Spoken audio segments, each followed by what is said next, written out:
kung gusto niya. Salamat po, senyor.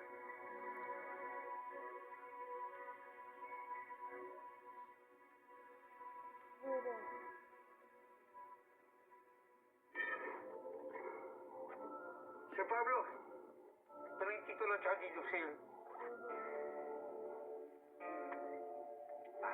Sir, pasensya na kayo kay Bubbles, ha? Matulungin lang talaga siya sa mga katrabaho niya.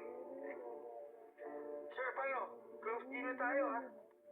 Sir, kausapin ko lang yung mga tao ko sa baba para maintindihan nila yung sitwasyon.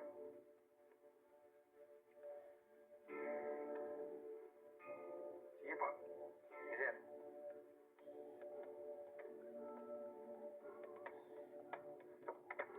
Parang galawan mo, no, Pabs?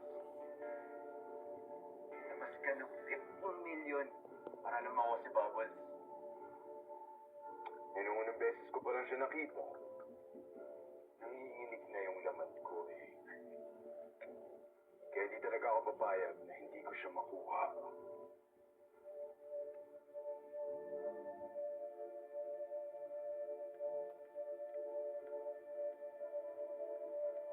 Oh, guys! Girls! Makinig kayo lahat! Halika rito!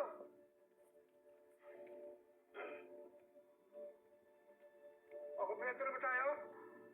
Lapit yan, lapit. Makinig kayo mabuti, ha? Alam ko nahirapan tayo sa pagbawi ng bar.